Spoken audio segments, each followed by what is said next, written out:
Bismillahirrahmanirrahim. Assalamualaikum warahmatullahi wabarakatuh.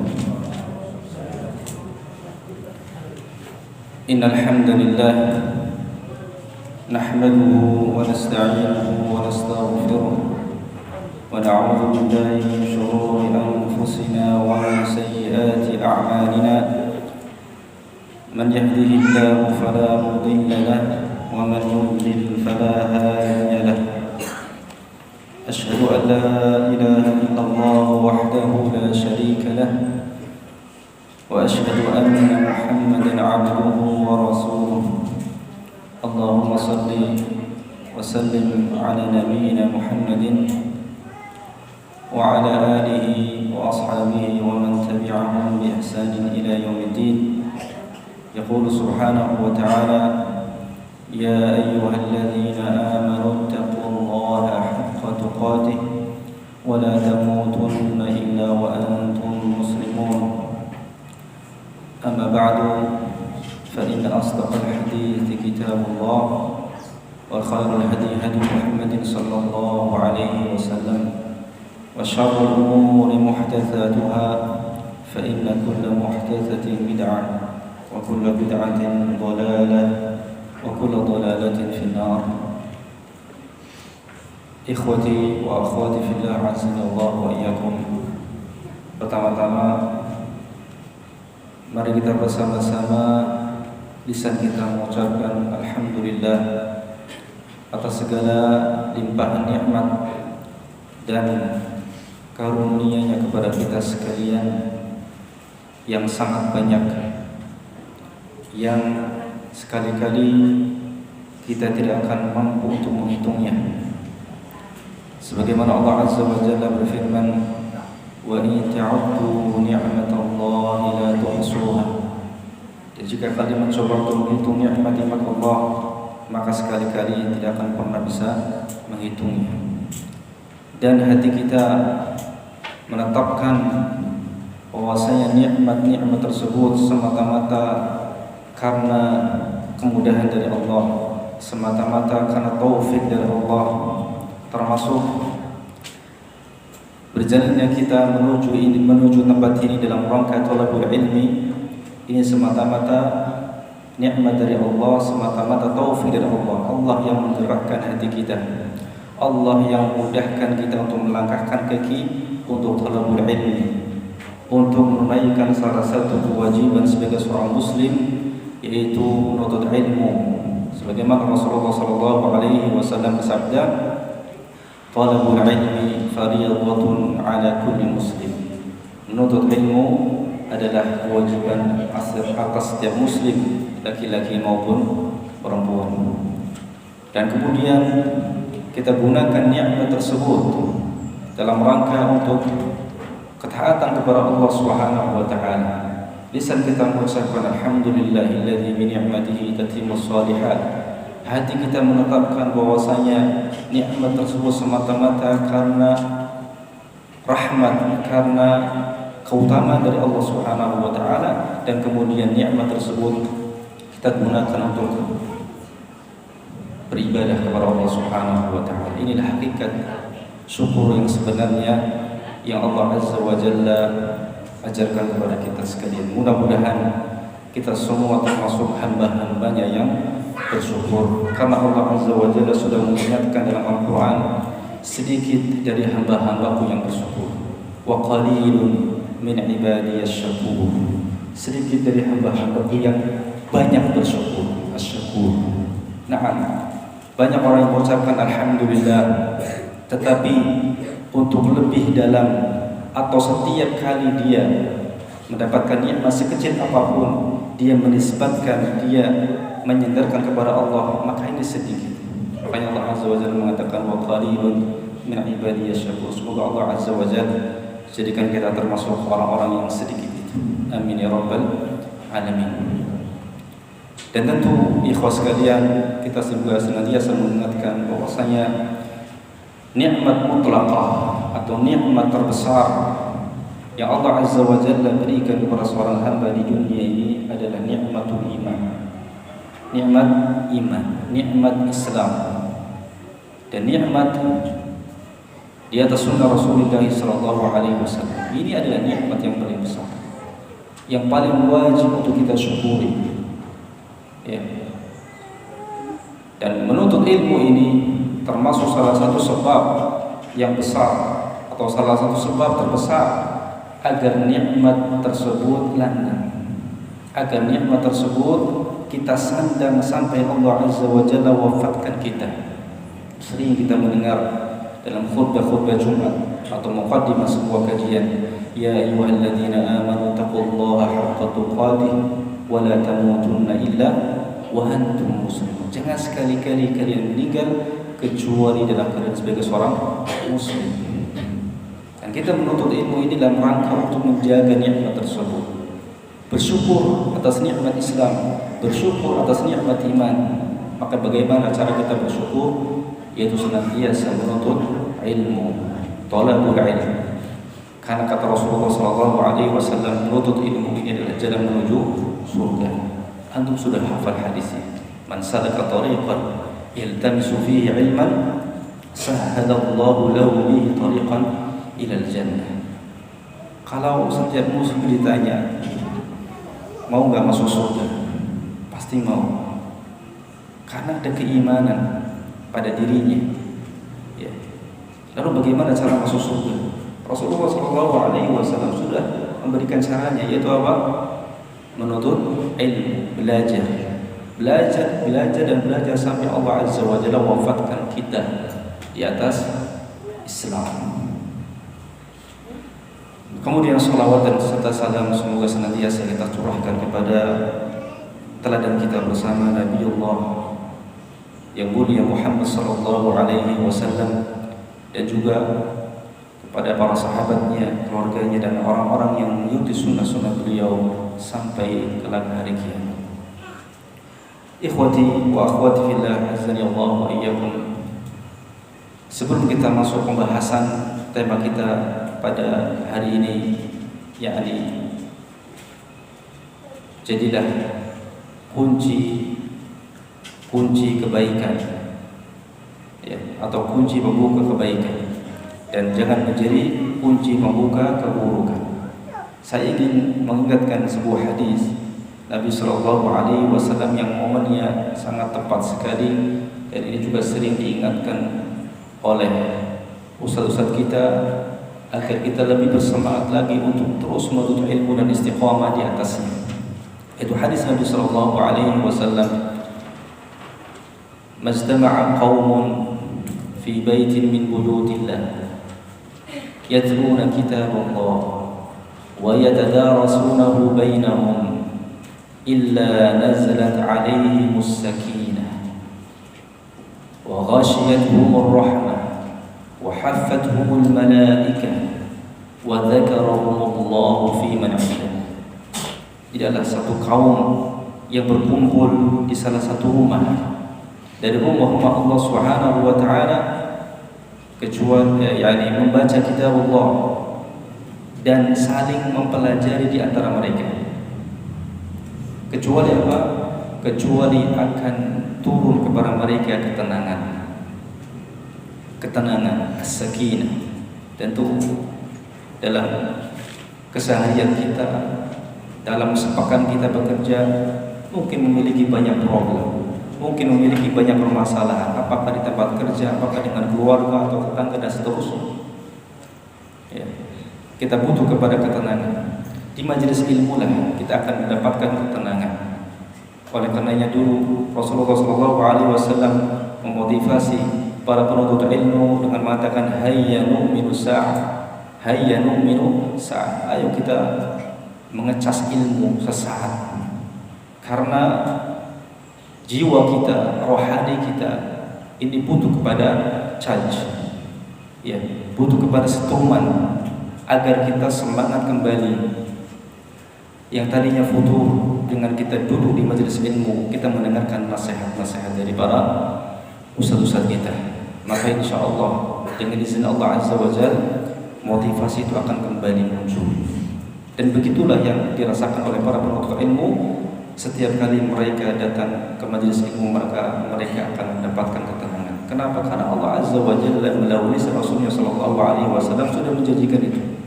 Ya tentunya kita harus mendahului menuntut ilmu ini ikhlas karena Allah Azza wa Jalla.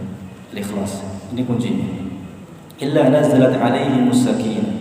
Kemudian yang kedua, wa ghasyiyatuhumur rahmah. Mereka diliputi oleh rahmat. Diliputi oleh rahmat Allah Subhanahu wa taala.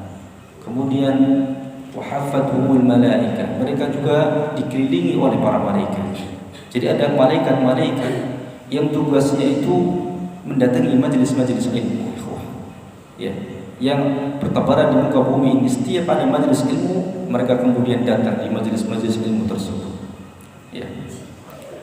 Yang keempat, wa dzakarahumullahu fi man 'indah. Allah Azza wa Jalla akan menyebut-nyebut mereka di sisi makhluknya atau di hadapan makhluk yang ada di sisinya, yaitu para malaikat. Memuji-muji hamba-hamba Allah Azza wa Jalla yang hadir di majelis ilmu, ya, memuji-muji mereka di hadapan para malaikat. Kemudian juga Rasulullah sallallahu alaihi wasallam juga mengatakan, man yuridillahu bihi khairan yufaqihu fid din. Siapa yang Allah Azza wa Jalla inginkan kebaikan. Khairan, perhatikan di sini. Khairan ini nakirah. Nakirah yakni umum. Kebaikan dunia dan akhirat. Siapa yang Allah inginkan kepadanya kebaikan dunia dan akhirat, yufaqihu fid din, maka Allah Azza wa Jalla akan pahamkan dia perkara agama, khususnya perkara-perkara yang usul, perkara-perkara yang pokok, perkara-perkara keimanan kepada Allah Azza wa Jalla dan Rasulnya dan seterusnya. Allah akan pahamkan kepadanya pemahaman agama. Ya. Tapi ikhwafillah, azani Allah wa iyyakum ajma'in. Kalau kita berbicara tentang keutamaan ilmu itu sangat luas, ya, sangat panjang pembahasannya, dan ya cukuplah beberapa hadis tadi sebagai motivasi kita untuk istiqomah di atas ilmu sampai kapan? Sampai kita mati, sampai wafat. Sebagaimana Imam Ahmad bin Hanbal katakan, sampai kapan kau belajar wahai imam? Sampai mati, sampai mati. Tapi khafillah azakumullah, pembahasan kita juga tidak lepas dari hadis Nabi sallallahu alaihi wasallam. Pembahasan kita kali ini juga tidak lepas dari hadis Nabi sallallahu alaihi wasallam. Sebuah hadis yang termasuk min jawami'i kalimihi sallallahu alaihi wasallam. Jawami' kalim yakni ucapan beliau yang ringkas tetapi memiliki makna yang sangat mendalam, memiliki makna yang luas. Ya. Hampir-hampir ya, hadis ini akan mencakup seluruh kehidupan kita. Apa-apa yang kita lakukan dalam keseharian kita. Ya. Sedangkan Allah Azza wa Jalla sudah berfirman, wal 'asr innal insana lafi khusr illa alladziina aamanu wa 'amilus shalihaat wa tawassaw bil haqq wa tawassaw bis sabr. Demi waktu asar atau demi masa, sesungguhnya manusia semuanya itu dalam keadaan merugi. Jadi kebanyakan manusia, kata Allah Azza wa Jalla, itu semuanya dalam keadaan merugi. Subhanallah. Kemudian dikecualikan, illal ladzina amanu, kecuali orang-orang yang beriman. Kecuali orang-orang yang beriman dan beramal saleh. Ya, dan saling menasihati dalam kebenaran dan saling menasihati dalam kesabaran. Ya. yakni ilmu, amal, dakwah dan sabar. Ilmu, amal, dakwah dan sabar. Ya. Kita belajar, kita menuntut ilmu dalam rangka untuk mengamalkan. Itu yang disebut dengan al-ilmu nafi'. Jadi itu yang dipuji oleh Allah Azza wa Jalla dan juga Rasulullah sallallahu alaihi wasallam, ilmu dan amal. Kemudian setelah itu kita berdakwah sesuai dengan kemampuan kita masing-masing, dan kemudian kita bersabar di atas tiga hal tersebut. Bersabar dalam menuntut ilmu, bersabar dalam mengamalkan ilmu, bersabar dalam mendakwakan ilmu. Empat hal ini, empat kriteria inilah yang dikecualikan oleh Allah Azza wa Jalla, bukan termasuk orang-orang yang merugi. Ya. Hadis ini diriwayatkan oleh Imam, yang diriwayatkan oleh sahabat Anas bin Malik radhiyallahu anhu. Ya. Itu oleh sahabat Anas bin Malik radhiyallahu anhu, ya, bahwasanya Rasulullah sallallahu alaihi wasallam bersabda, "Inna minan nas mafatiha lil khair maghaliqa lisyarr." Inna minan nas mafatiha lil khair maghaliqa lisyarr. Inna minan nas mafatiha lil khair maghaliqa lisyarr. Sesungguhnya ada di antara manusia itu menjadi kunci pembuka kebaikan-kebaikan. Kunci-kunci pembuka kebaikan. Wa maghaliqa lisyarr, dan menjadi penutup keburukan, penutup keburukan. Ini kelompok yang pertama, menjadi kunci pembuka kebaikan untuk orang lain sekaligus menutup keburukan. Menutup keburukan. Kelompok yang kedua, wa inna minan nas mafatiha lisyarr maghaliqa lil khair. Wa inna minan nas mafatiha lisyarr maghaliqa lil khair. Dan ada di antara manusia yang menjadi kunci pembuka keburukan. Kunci-kunci pembuka keburukan, dan menjadi pembuka dan menjadi kunci dan menjadi penutup pintu kebaikan. Kebalikannya, ya. Yang pertama tadi kunci pembuka kebaikan, penutup keburukan. Yang kedua kunci keburukan dan penutup kebaikan. Kemudian kata Rasulullah, fatuba liman ja'ala Allah ya mafatihal khair ala yadayhi. Maka baginya kehidupan yang baik. Tuba di sini ada beberapa pendapat. Tuba, kehidupan yang baiklah bagi orang yang Allah jadikan pada kedua tangannya pintu kebaikan. Ya, para ulama mengatakan tuba di sini maksudnya adalah surga, al-jannah, kehidupan yang baik. Ini baginya surga. Dan ada juga yang mengatakan tuba di sini maknanya adalah pohon surga, pohon di surga.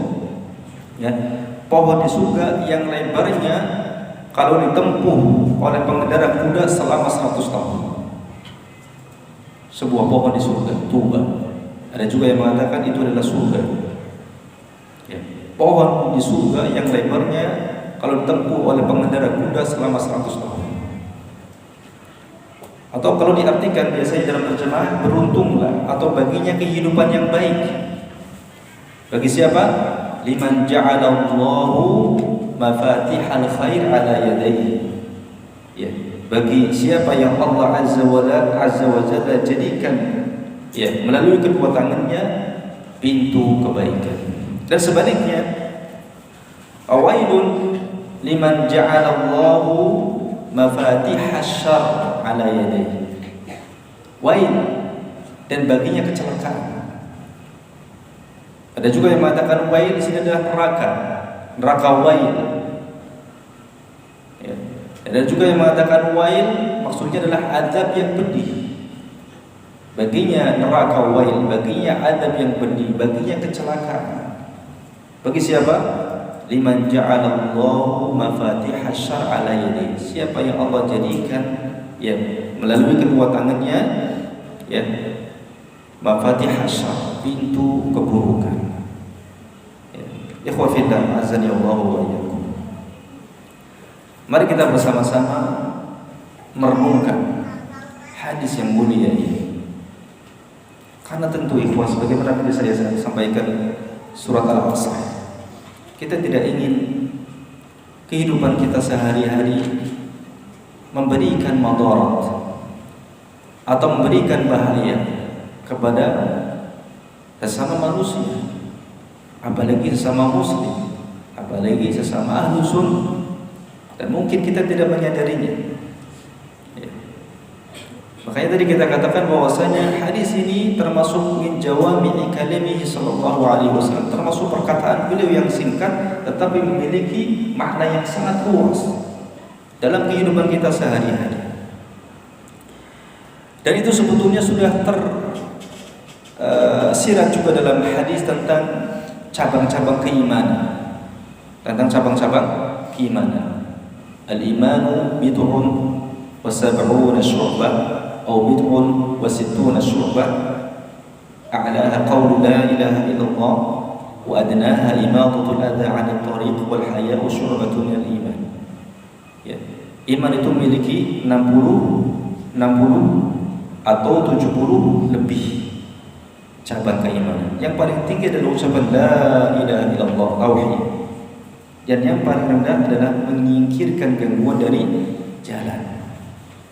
Ya, kita tidak ingin duri atau apa saja yang mengganggu jalan itu menyakiti manusia. Itu betapa rahmatnya ajaran Islam, betapa lembutnya, betapa indahnya ajaran Islam. Ya. Sampai membuat gangguan saja gak boleh gitu, di jalan itu. Kenapa? Karena khawatir mengganggu manusia. Ya. Kita khawatir menjadi ya kunci keburukan bagi manusia. Ya. Ikhwafillah, azan ya Allah wa iyyakum ajma'in. Di sini Rasulullah SAW telah membagi manusia menjadi 2 kelompok. Ya. Kelompok yang pertama ini yang terpuji. Kelompok yang kedua ini yang tercela. Sekarang pilihannya ada pada diri kita masing-masing. Dan kita tentunya ikhwah ingin menjadi kelompok yang pertama, ingin menjadi kunci kebaikan bagi orang lain dan menjadi penutup keburukan bagi mereka. Kita tidak ingin menjadi kunci keburukan untuk mereka, dan kita tidak ingin menutup kebaikan untuk manusia. Ya. Mari kita introspeksi diri kita masing-masing. Kita muhasabah. Apakah kita termasuk dari kelompok yang pertama atau termasuk kelompok yang kedua? Kita tidak akan bisa mendapati kita posisi ada di mana kecuali setelah mengalami atau melakukan perenungan yang mendalam. Perenungan yang mendalam, apakah kita termasuk kelompok yang pertama atau kelompok yang kedua? Maka muhasabah, introspeksi ini sangat diperlukan ya di dalam hal ini. Kita harus berani jujur. Dan manusia bukan berarti kemudian dalam kesehariannya tidak pernah melakukan kesalahan. Enggak. Manusia itu tempatnya salah.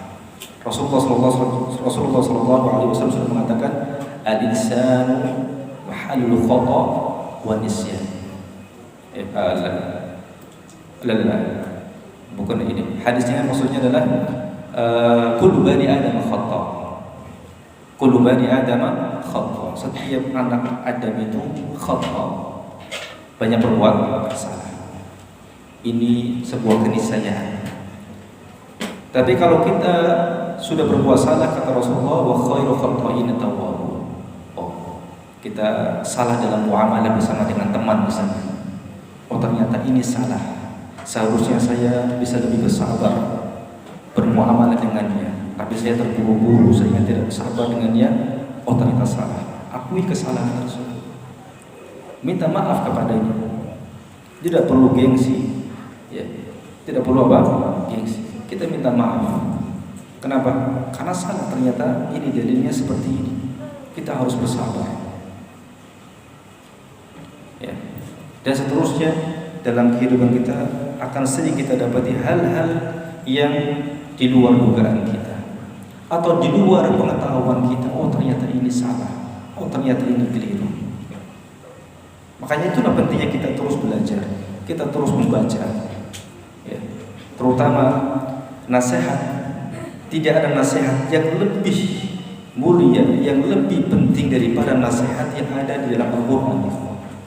Ya. Kalau antum bisa merutinkan membaca tafsir Al-Quran setiap harinya sedikit demi sedikit, ya, dari awal sampai akhir, baca terjemahnya, insya Allah kita akan mendapatkan ya betapa banyak hal-hal yang belum kita ketahui yang telah diajarkan oleh Allah Azza wa Jalla dalam Al-Quran. Alhamdulillah ya, tafsir-tafsir yang mudah dari Al-Quran itu sudah kita bisa baca di gadget kita. Ada tafsir web ya, kita baca di situ tafsir para ulama ya, yang itu masya Allah akan memberikan faedah yang sangat luar biasa di dalam ya kehidupan kita insya Allah, baik yang berkaitan dengan hak Allah Azza wa Jalla ataupun berkaitan dengan hak makhluk ya. Sebaik-baik nasihat atau sebaik-baik mau'idhah, kata Syekh Ibnu Utsaimin rahimahullah, adalah mau'idhah yang terdapat dalam Al-Qur'an Al-Karim ya. Kenapa banyak kaum muslimin atau umat Islam ya tidak menerapkan atau kurang menerapkan hukum Al-Quran karena kurangnya tadabbur mereka terhadap Al-Quran, karena kurangnya pemahaman mereka terhadap Al-Quran. Padahal Al-Quran Allah Azza wa Jalla turunkan untuk dibaca dan untuk ditadabburi, dipahami maknanya ya. Nah, kita harus muhasabah karena di sini pilihannya hanya ada dua jalan ya, hanya ada dua jalan. Jalan yang pertama atau jalan yang kedua ya. Ada beberapa hal yang bisa menjadikan kita termasuk pembuka pintu kebaikan dan penutup pintu keburukan ya. Beberapa poin yang ini, poin-poin ini disampaikan oleh Syekh Abdul Razak ya Al-Badr hafizahullah ya. Beberapa hal yang bisa menjadikan kita termasuk pembuka pintu kebaikan dan penutup pintu keburukan. Di antaranya yang pertama adalah ikhlas kepada Allah dalam ucapan dan amalan. Ikhlas kepada Allah dalam ucapan dan amalan ya. Ini yang paling pertama dan yang paling utama, karena ya menjadi pintu kebaikan dan menjadi ya penutup keburukan ini tidak lepas dari ibadah kepada Allah Subhanahu wa taala ya. Bahkan ini merupakan amalan-amalan yang diperintahkan oleh Allah Subhanahu wa taala, maka ini sifatnya adalah ibadah, dan ibadah tidak akan diterima oleh Allah Azza wa Jalla kecuali dengan mengikhlaskannya ya. Kita bisa berdoa kepada Allah Azza wa Jalla dengan doa misalnya Allahumma rzuqni al-ikhlasa fil qawli wal amal, Allahumma rzuqni al-ikhlasa fil qawli wal amal, dalam sujud kita misalnya ya. Itu kan doa yang pendek, Allahumma rzuqni al-ikhlasa fil qawli wal amal, di antara doa yang kita panjatkan dalam salat kita ya. Karena untuk ikhlas ya sekalian, ini butuh taufik dari Allah Subhanahu wa taala ya. Sekali-kali kita tidak akan pernah bisa ikhlas kecuali dengan taufik dari Allah ya. Dan juga doa yang bisa kita amalkan ya, yang dikatakan oleh Rasulullah SAW kepada para sahabat, maukah aku ajarkan kalian sebuah doa yang dengannya Allah akan menghilangkan dari kalian kesyirikan yang sedikit ataupun yang banyak, yang kecil ataupun yang besar ya. Tentu ini adalah perkara yang paling wajib untuk kita hindari, yaitu syirik, menyekutukan Allah Azza wa Jalla dalam ibadah kita. Siapa yang tahu apa doanya? Ilham. Allahumma inni a'udzubika an usyrika bika syai'an wa a'lam wa astaghfiruka lima la a'lam.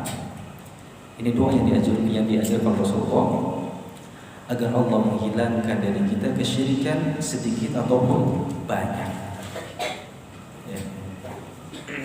Allahumma inni a'udzubika an usyrika bika syai'an wa a'lam.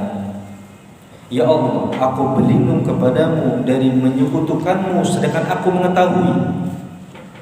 Kita sudah belajar bahwasanya tatayur ini syirik.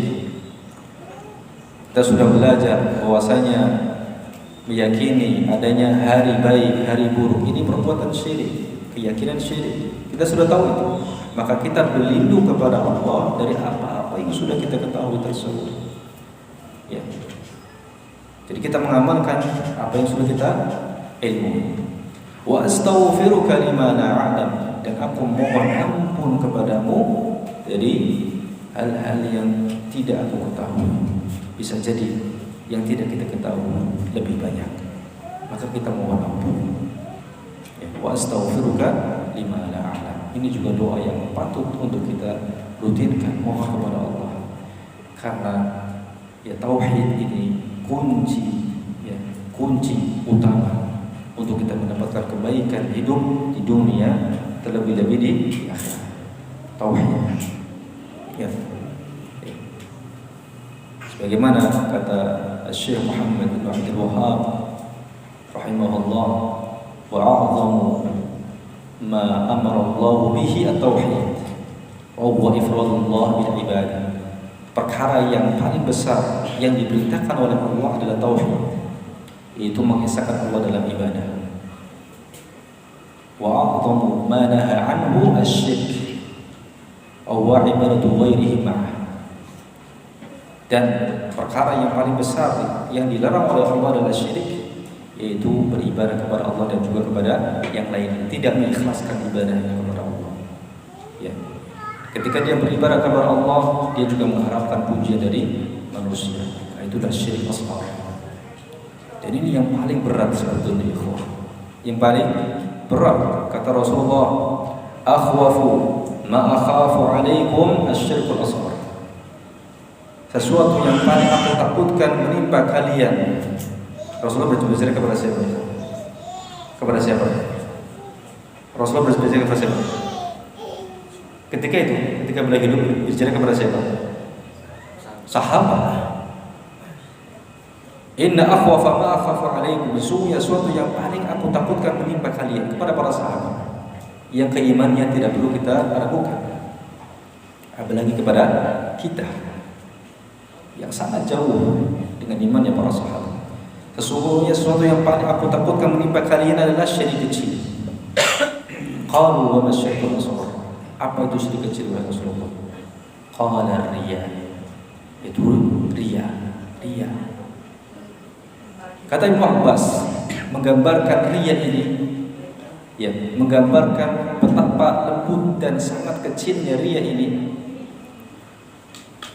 Beliau mengatakan, ya, riya ini seperti semut hitam yang merayap di atas batu hitam di kegelapan malam. Subhanallah. Semut hitam merayap di atas batu hitam di kegelapan malam. Sangat-sangat lembut, sangat-sangat kecil, ya. Makanya Rasulullah sangat takut ini menimpa para sahabatnya, takut sekali menimpa umatnya, dan kita tidak bisa atau tidak mampu untuk menghilangkan itu kecuali dengan kekuatan dari Allah, taufik dari Allah. Makanya perbanyak doa, Allahumma inni a'udzubika an usyrika bika syai'an wa a'lam wa astaghfiruka lima la a'lam. Dengan ini Allah Azza wa Jalla akan hilangkan dari kita ya kesyirikan yang sedikit maupun yang banyak, yang kecil maupun yang besar. Kenapa yang kecil ini lebih berat? Karena samar-samar. Ya, samar-samar. Ya, sesuatu yang tersembunyi di dalam hati. Ya. Nasallallahu alaihi wasallam. Yani kita tidak boleh melakukan amalan apapun atau mengucapkan ucapan apapun kecuali berharap pahala di sisi Allah. Nah, ini. Ketika kita menasihati anak kita menasihati istri kita misalnya, hadirkan niat ketika itu berharap pahala dari Allah. Ucapan yang kita ucapkan itu berharap pahala dari Allah. Hatta dalam perkara-perkara yang mubah, ya, Bagi seorang mukmin itu bisa bernilai pahala di sisi Allah jika dia meniatkan dalam perkara yang mubah tersebut niat ibadah kepada Allah Subhanahu wa taala. Contoh misalnya makan, minum. Ketika makan dan minum itu kita hadirkan niat dalam rangka untuk menegakkan tulang-tulang kita atau sum-sum badan kita untuk tegak beribadah kepada Allah Subhanahu wa taala, maka akan bernilai pahala di sisi Allah Azza wa Jalla. Hadirkan senantiasa niatkan. Rasulullah SAW mengatakan innamal a'malu binniyat, ya, wa innama likulli imri'in ma nawa, ya.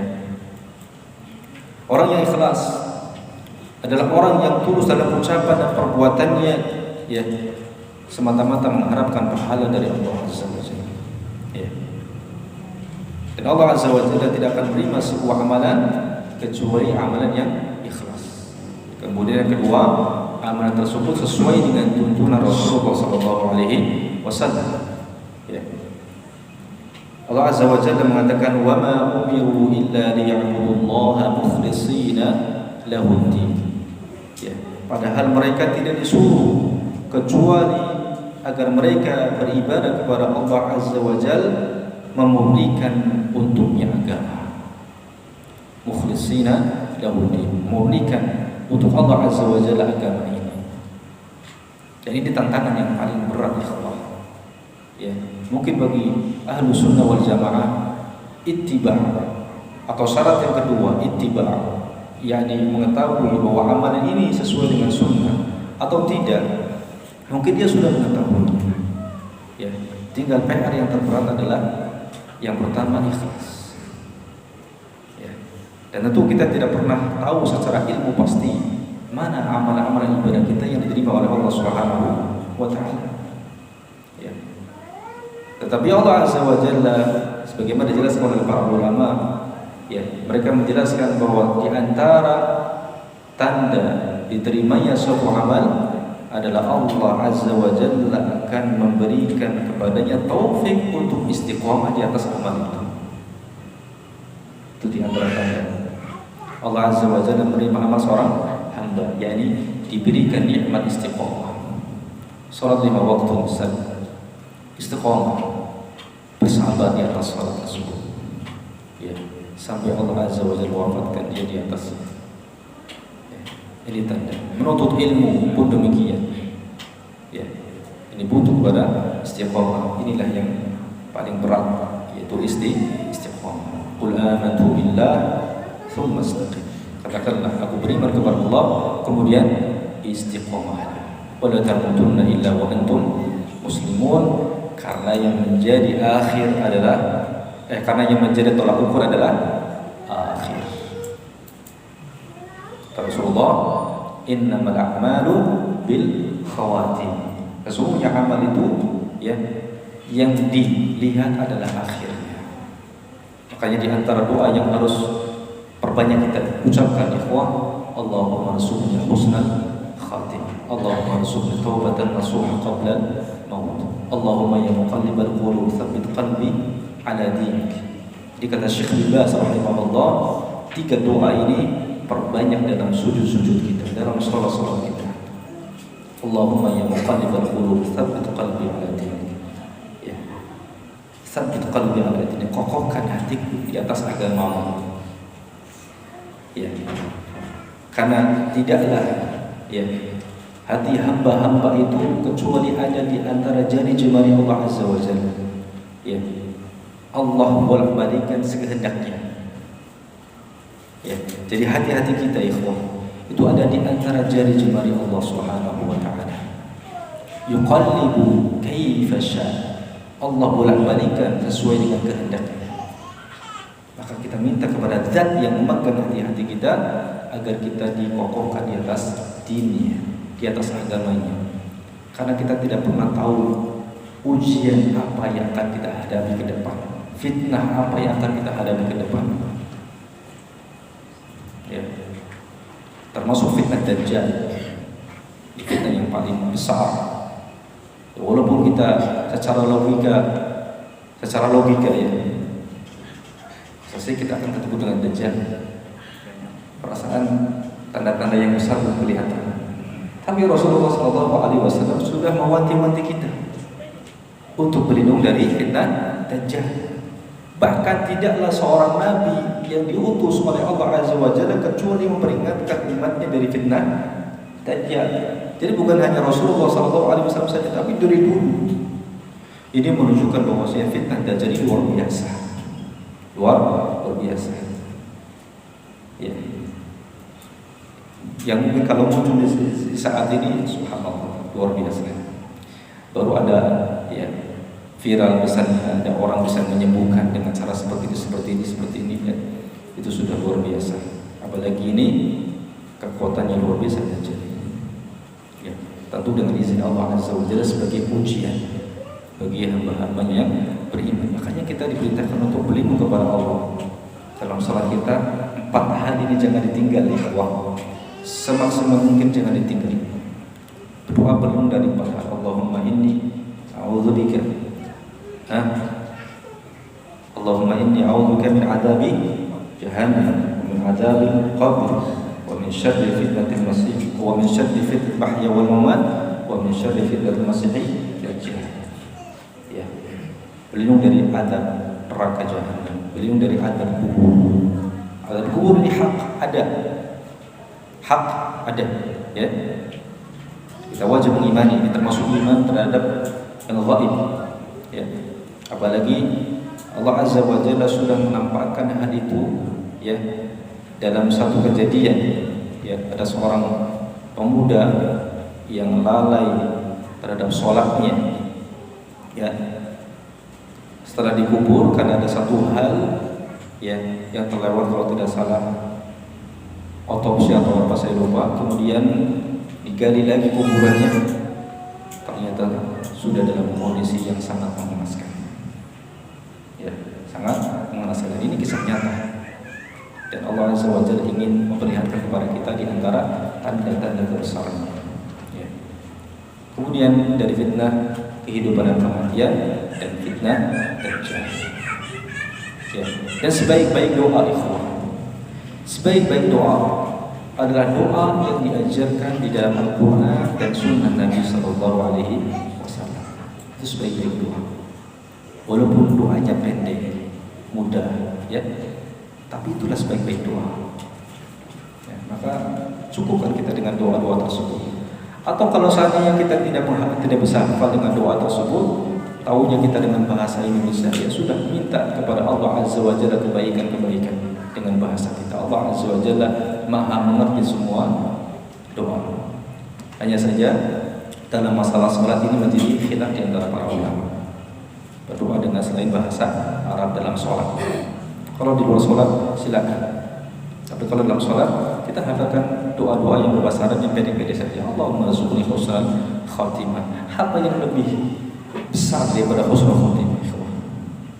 Apa yang lebih besar daripada husnul khatimah? Apa yang lebih besar daripada Allah wafatkan kita di atas Islam? Pendek tetapi ya maknanya sangat mendalam. Ya muqallibal qulub tsabbit qalbi ala dinik. Mudah. Agama ini adalah mudah. Ya. Tapi kalau buatan-buatan manusia biasanya panjang-panjang. Ya.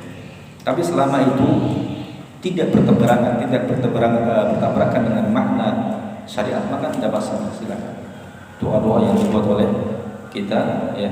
Tapi sekali lagi kita katakan sebaik-baik doa adalah doa yang diajarkan oleh Allah Azza wa Jalla dalam Al-Quran dan yang disampaikan oleh Rasulullah dalam hadisnya. Jika kita mencukupkan itu, maka kebaikan dunia dan akhirat, insyaallah. Ya. Dan di antara nikmat Allah kepada hamba-hambanya yang ikhlas, Dia, yakni Allah Azza wa Jalla akan memalingkan mereka dari jalan kejelekan, ya, dan menunjuki mereka jalan kebaikan. Ini diantara ya efek atau diantara faedah ikhlas. Allah akan memalingkan kita dari keburukan atau kejelekan dan akan menuntun kita, menuju kita kepada kebaikan. Ya.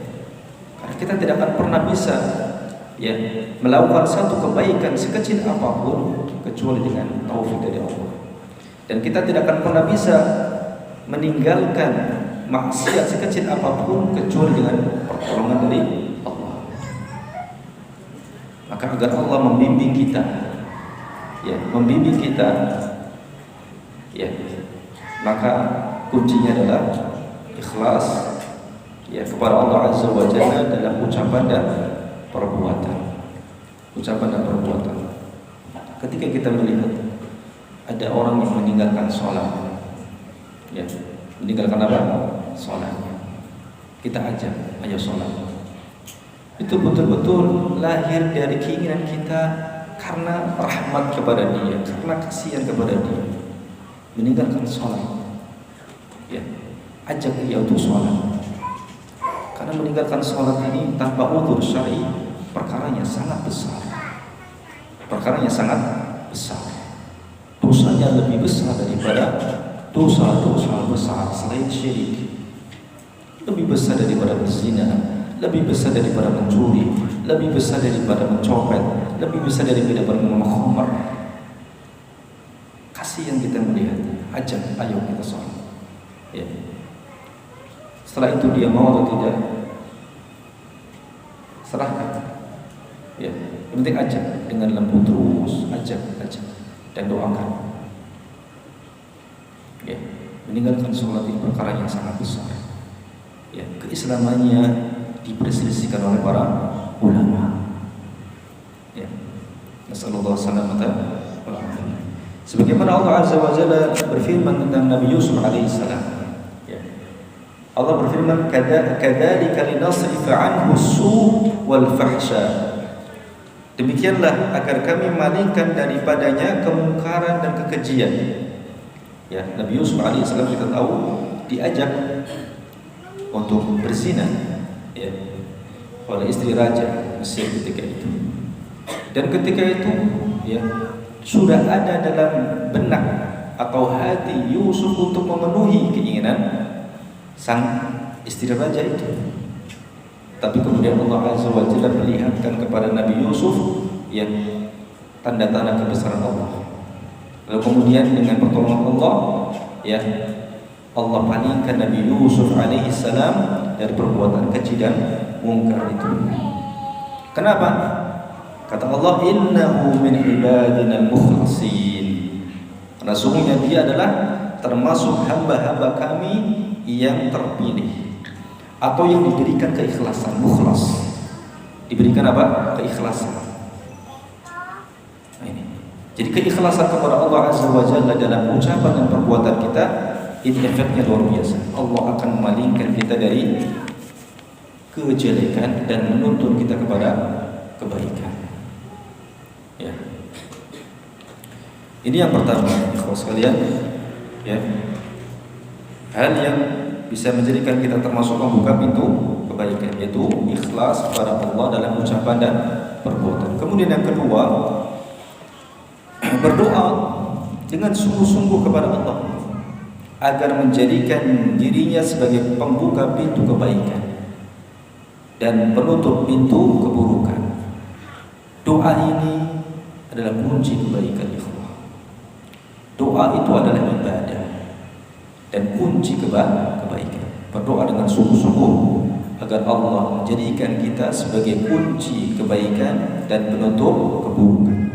Berdoa dengan sungguh-sungguh, ya, misalnya Allahumma ja'alna min mafatiha lil khair.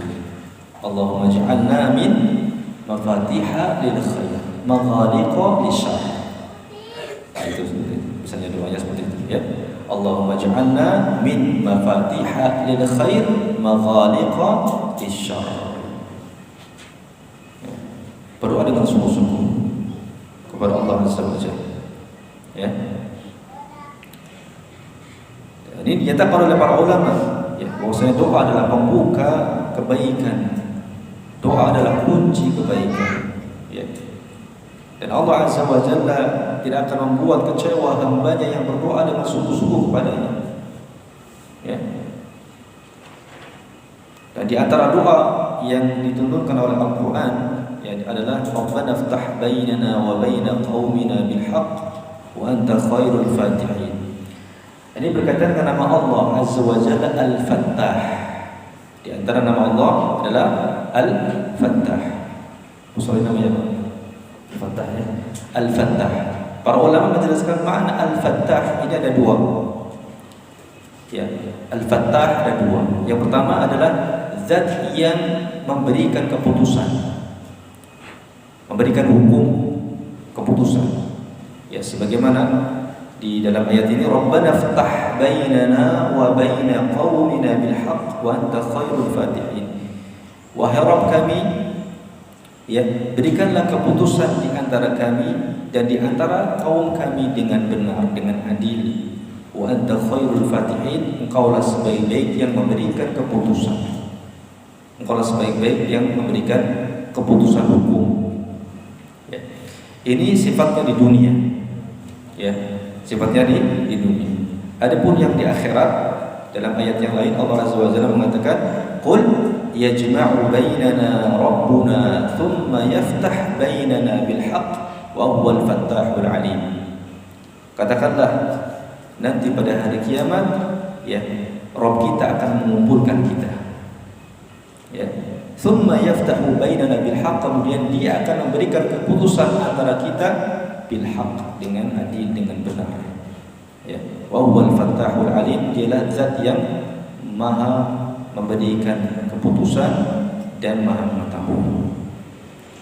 Ini makna yang kedua. Yang pertama ya, Al-Fattah yakni pemberi keputusan. Makna yang kedua yakni pembuka jalan kebaikan.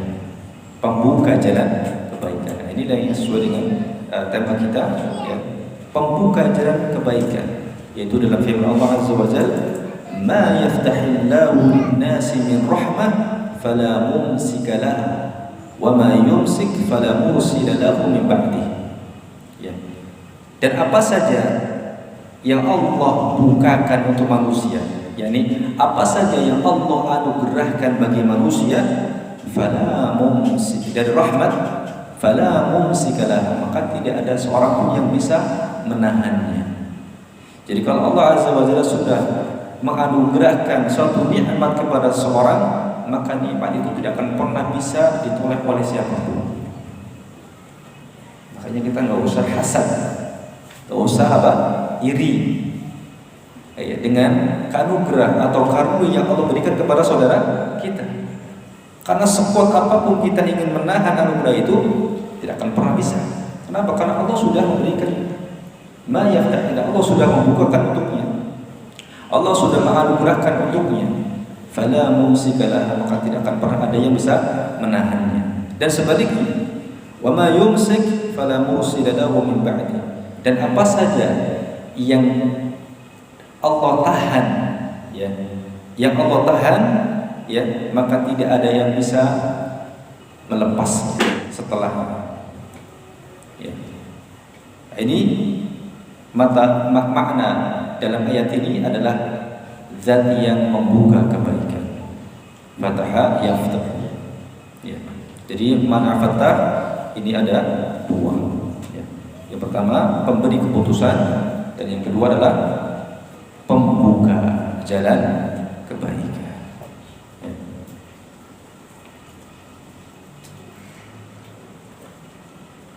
Kemudian yang ketiga, ikhwan sekalian, ya, adalah bersegera beribadah kepada Allah. Ya, bersegera beribadah kepada Allah. Ya, di mana di situ ada kesempatan untuk beribadah kepada Allah, maka bersegera. Di mana di situ ada kesempatan untuk beribadah kepada Allah, maka bersegera. Dan ini sesuai dengan firman Allah Azza wa Jalla dalam Al-Quran, "Sari'u ila maghfiratin min rabbikum wa jannah 'arduha as-samawati wal ardu u'iddat lil muttaqin." Ya. Bersegeralah kalian, wasari'u ila maghfiratin min rabbikum, bersegera kalian untuk mendapatkan ampunan dari Rabb kalian. Ya. Wa jannah, dan surganya, yang surganya seluas langit dan bumi, yang sudah disiapkan untuk orang-orang yang bertakwa. Dan kalimat kerja atau kata kerja di dalam Al-Quran ini disesuaikan dengan urgensi dari sesuatu tersebut. Ya, ketika berkaitan dengan masalah dunia, Allah Azza wa Jalla hanya menggunakan kata kerja wamshu, berjalanlah, berjalanlah. Kalau berjalan cepat atau lambat? Lambat. Ya. Untuk masalah apa? Dunia, wamshu. Ya. Kemudian untuk masalah sholat, ya. Allah Azza wa Jalla menggunakan kata was'au, fas'au. Idza qudiyatus dalam surat Al-Jumu'ah, fa idza qudiyatis sholatu, ya, apa itu yang fas'au ila dzikrillahi wa dzarul bai', fas'au ila dzikrillahi wa dzarul bai', maka bersegeralah, ya, as'au ini lebih cepat lagi, ya, bersegera untuk mengingat Allah dan tinggalkan jual beli.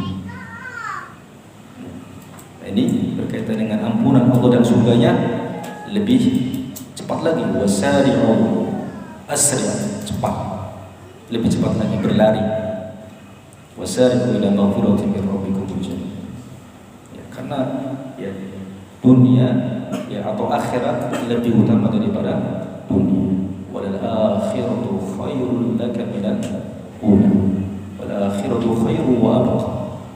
Kita sudah sering mendengar ayat-ayat tersebut bahwa dunia, ya, akhirat itu lebih utama daripada dunia. Akhirat itu lebih kekal daripada dunia.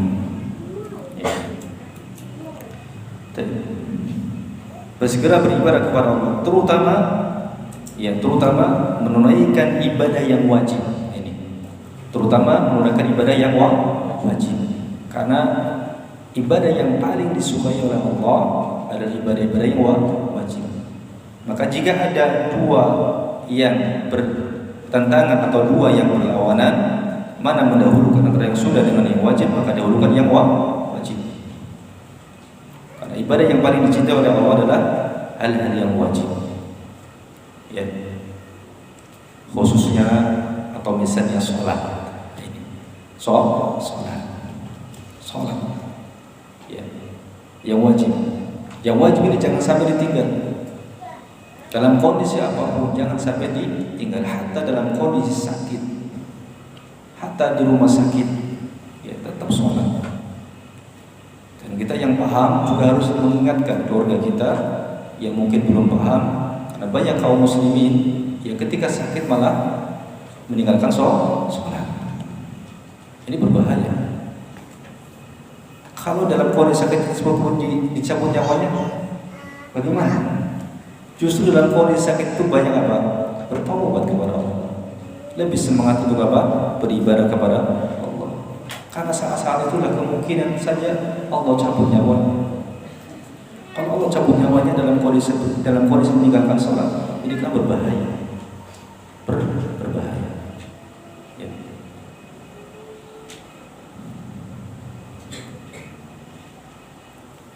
Dan sholat ini ikhwah, ya, kita sudah tahu dalilnya bahwasanya sholat ini mencegah dari perbuatan keji dan munkar. Inna sholata tanha 'anil fahsya'i wal munkar. Ya.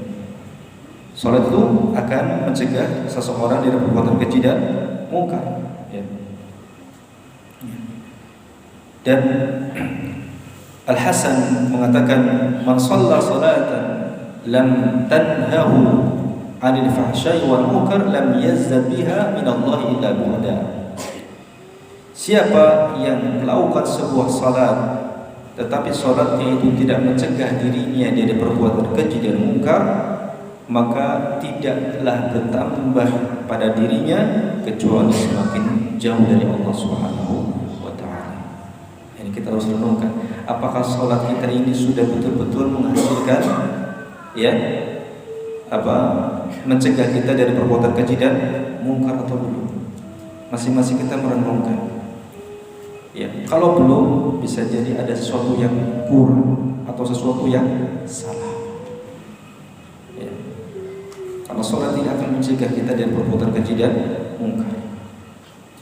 Kalau yang sholat saja mungkin bisa terjatuh, ya, dalam perbuatan keji dan mungkar, apalagi yang tidak sholat.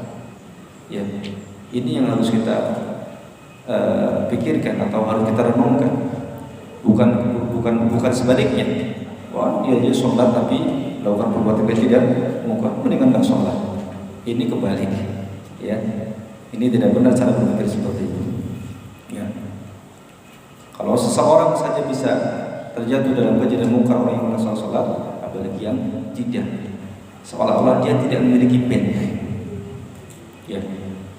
Kalau sebuah kerajaan atau sebuah pasukan tidak memiliki benteng, pasti mudah ditembus, pasti mudah diserang, pasti mudah dirobohkan. Tapi kalau dia memiliki benteng, ya musuh harus melakukan usaha yang maksimal untuk menjatuhkan. Karena tidak, orang yang menegakkan sholat ketika dia terjatuh dalam kemungkaran, misalnya hal-hal yang tidak sesuai dengan syariat, dia segera bertaubat kepada Allah Subhanahu wa taala. Kenapa? Karena dia masih punya benteng. Ya. Abu Aliyah mengatakan inna salata fiha thalath khisal. Sesungguhnya dalam salat itu ada 3 hal. Fa kullu salatin la yakunu fiha syai'un min hadhihi al-khilal falaysat bi shalah. Setiap salat yang di dalamnya tidak ada hal ini maka bukan namanya salat. Apa 3 hal itu? Yang pertama al-ikhlas. Ikhlas ini mengharapkan wajah Allah Azza wa Jalla. Yang kedua khasyah, rasa takut. Ya. Dan yang ketiga zikrullah, mengingat Allah. Wa aqimis salata li dzikri, dan dirikanlah salat kata Allah untuk mengingatku. Ya. Nah, ini ada sebagian sebagian kelompok yang menyimpang menafsirkan ayat ini wa aqimis salata li dzikri, dan dirikanlah salat untuk mengingatku. Kalau sudah ingat Allah berarti sudah salat. Ini kelompok yang menyimpang, ada dan kita mendapati ya, dia lagi kerja, Allahu Akbar kerja, oh ya Allah, saya ingat Allah, sudah teruskan kerjanya, nggak pergi ke masjid. Kenapa? Bagi dia sudah sholat, karena ingat sholat dalam mengingat Allah. Ini penafsir yang keliru, pemahaman yang sesat, menyesatkan. Fal ikhlas ini kata Abu Aliyah ya'muruhu bil ma'ruf. Ikhlas ini akan memerintahkan orang ini untuk berbuat yang ma'ruf. Jadi ada kaitannya tadi dengan poin yang pertama, ikhlas. Jadi ikhlas ini akan memotivasi dia untuk berbuat ma'ruf. Wal khasyah, kemudian rasa takut kepada Allah, tanhahu 'anil munkar, itu akan mencegahnya dari perbuatan mungkar. Kenapa? Karena takut kepada Allah. Ya. Wa dzikrul Quran, dan penyebutan Al-Quran, ya, yakni mengingat Allah Azza wa Jalla dengan membaca Al-Quran, melalui Al-Quran, ya, ya'muru wa yanhahu, ini akan memerintahkan dia dan mencegah dia. Ya, memerintahkan apa yang diperintahkan oleh Allah dan mencegah apa yang dicegah oleh Allah Subhanahu wa taala. Jadi 3 hal ini kata Abu Aliyah, dalam salat kita hadirkan apa? Ikhlas, khasyah, dan zikrullah. Ya. Karena ibadah salat ini adalah ibadah yang paling utama, ikhwah. Rukun Islam yang kedua. Ya. Yang merupakan tiangnya agama. Ya, tiangnya agama. Man aqama shalah faqad aqama ad-din. Ya, siapa yang memberikan salat maka dia telah menegakkan agama. Dan sebaliknya, wa man taraka shalah faqad taraka, yani wa man taraka shalah faqad hadama ad-din. Siapa yang meninggalkan salat maka dia telah menghancurkan agamanya. Ya, sebab antum punya rumah, tiang-tiangnya antum robohkan. Kira-kira gimana rumah itu? Roboh. Lalu kita meninggalkan sholat, berarti kita telah menghancurkan agama kita sendiri. Ya, nasallallahu salamata wal afiyah. Maka kita harus tanamkan betul-betul kepada anak-anak kita yang pertama kali adalah masalah sholat. Bukan baca Quran. Disuruh ngaji sehari bisa 5 kali atau 3 kali baca Quran. Tapi sholatnya nggak diperhatikan. Ini kebalikan. Ayahnya nggak mengajak anak yang sudah bisa membedakan mana, ya sudah nggak bisa mengganggu, ya maksudnya nggak mengganggu jamaah, nggak mengajak untuk sholat di rumah saja, sholat, tapi nggak mengajak, tapi diajarkan Al-Quran, ya Quran dan seterusnya. Ini nanti kedepannya tidak akan bisa memberikan manfaat. Kenapa? Karena tiangnya rokok, tidak kuat. Tiangnya tidak kuat. Betapa banyak yang orang yang meninggalkan sholat di kaum muslim. Ini musibah dalam agama. Padahal kita mohon kepada Allah Azza wa Jalla yang agar musibah yang diberikan Allah kepada kita itu bukan dalam perkara agama. Allahumma la taj'al musibatana fi dinina. Ya Allah, jangan kau jadikan musibah yang menimpa kami dalam urusan agama kami. Nah, ini musibah yang paling besar. Ya, Nasallallahu salamata wal afiyah. Kemudian yang kelima, yang keempat ya, berhias dengan akhlak yang mulia. Berhias dengan akhlak yang mulia dan menjauhi akhlak yang buruk. Berhias dengan akhlak yang mulia dan menjauhi akhlak yang buruk. Ya, banyak sekali hadis-hadis yang memotivasi kita untuk berakhlak mulia. Ya, di antaranya bahwasanya seorang muslim yang paling dekat manzilahnya di surga nanti dengan Rasulullah SAW adalah yang paling baik akhlaknya. Yang paling baik akhlaknya. Dan akhlak ini ada 2 macam, akhlak kepada Allah Azza wa Jalla dan akhlak kepada sesama manusia. Dua-duanya ini harus baik. Hablum minallah, hubungan dengan Allah harus baik, ya, dan hablum minan nas juga baik. Dan dengan keluarga, dengan tetangga, khususnya tetangga, ya, karena kita tidak akan bisa hidup, ya, kecuali dengan bantuan orang lain, ya. Makanya tetangga itu memiliki hak yang sangat besar. Kalau dia non muslim, berarti dia punya hak tetangga. Kalau dia muslim kemudian kerabat, berarti dia punya hak tetangga dan kerabat, gitu ya. Kalau dia muslim tapi bukan kerabat, berarti dia punya hak kerabat dan hak Islam. Kalau kerabat berarti 3, hak tetangga, hak kerabat dan hak Islam. Kalau dia non muslim berarti hak tetangga. Apa hak tetangga? Tidak boleh kita ganggu, ya. Tidak boleh kita ganggu, baik dengan lisan kita ataupun dengan anggota atau perbuatan kita, ya. Dan kemudian kelima, memilih teman yang baik. Memilih teman yang baik. Kita bisa berteman dengan siapa saja, tapi tidak bisa kita menjadikan semuanya itu sebagai teman akrab. Ini bedakan ya. Kita bisa berteman dengan siapa saja, kenal dengan siapa saja, ya. Tapi tidak semuanya kita jadikan sebagai teman akrab. Untuk teman akrab, ya teman kita ngobrol, teman kita berziarah, teman kita mungkin tukar pikiran dan semacamnya. Ini harus kita pilih-pilih, ya. Karena kata Rasulullah SAW, al-mar'u ala dini khalilihi.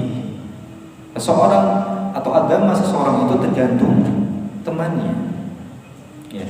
Agama seseorang itu tergantung temannya. Falyanzur ahadukum man yukhalil. Maka hendaknya salah seorang di antara kalian lihat dengan siapa dirinya bergaul, dengan siapa dirinya berteman akrab, ya. Seorang penyair mengatakan, ya, anil mar'i la tas'al wasal an qarini fa kullu qarinin bil maqarin yaqtadi. Kalau kita ingin tahu jati diri seseorang, jangan tanya kepada orang tersebut, tapi tanya siapa temannya. Siapa temannya? Kenapa? Fakullu qarinin bil maqarin yaqtadi. Karena setiap orang akan mengikuti kebiasaan temannya. Karena setiap orang akan mengikuti kebiasaan apa? Temannya. Ya. Ini sudah dikatakan oleh Rasulullah, al-mar'u ala dini khalilihi. Ya. Fal yanzur ahadukum man yukhalil. Ya. Dan juga dalam hadis, masalul jalis salih wal jalis su' kahamil miski wa nafikhil kir.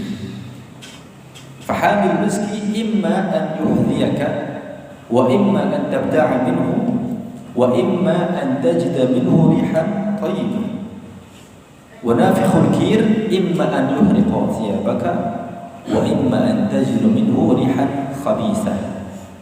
Permisalan teman duduk, ya, teman duduk yang saleh dengan teman duduk yang jelek itu seperti penjual minyak wangi dan pandai besi.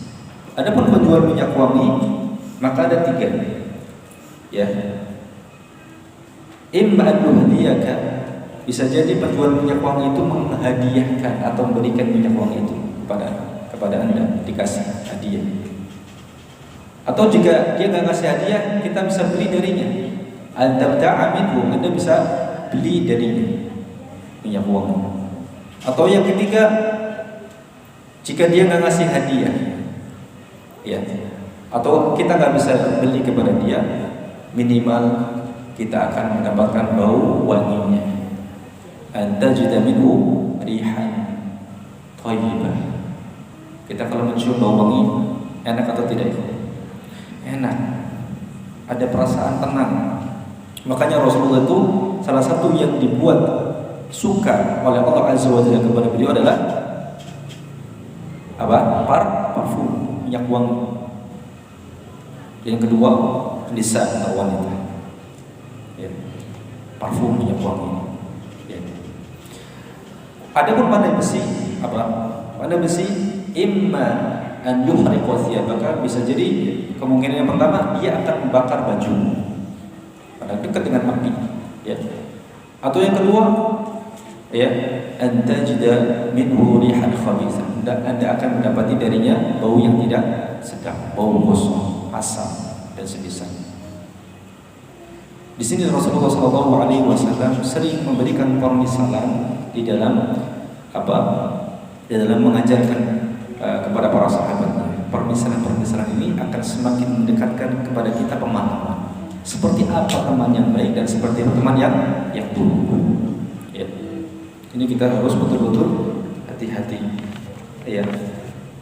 Apalagi teman yang buruk itu, ikhwan, kalau bisa sampai menyeret kita kepada keluar dari Islam, murtad, na'udzubillah. Na'udzubillah. Ini Allah Azza wa Jalla gambarkan dalam Al-Quran tentang penyesalan seseorang yang keluar dari Islam karena menjadikan teman buruknya, teman akrabnya itu teman yang buruk. Ya. Allah mengatakan, "Yauma ya'addu adh-dhalimu 'ala yadayhi yaqulu ya laitani ittakhadhtu ma'a ar-rasuli sabila. Ya waylata laitani lam attakhidh fulanan khalila. Laqad adallani 'an dzikri ba'da idh ja'ani wa kana asy-syaitanu lil insani khadhula."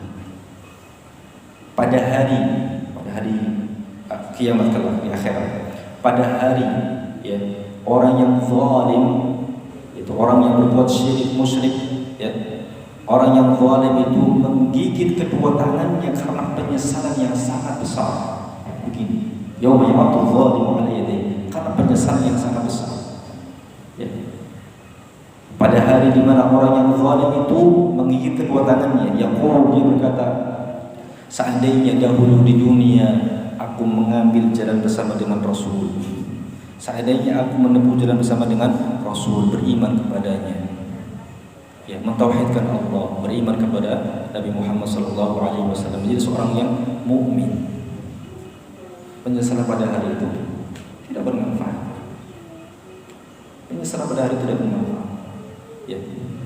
Kita kalau ketun, kalau bahasa Jawanya ketun atau nyesek di dunia, karena kita kehilangan sesuatu yang kita menganggap sesuatu yang besar, itu rasanya gimana? Nyesek ya. Tetapi di dunia masih ada kesempatan untuk mendapatkan itu, masih ada. Tapi di akhirat sudah nggak ada.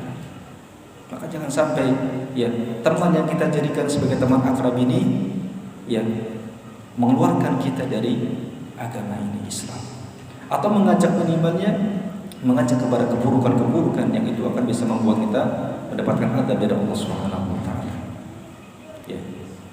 Kita sampai meninggalkan sholat misalnya, atau kita kembali lagi kepada kebodohan yang menjadi awal. Sallallahu alaihi wasallam.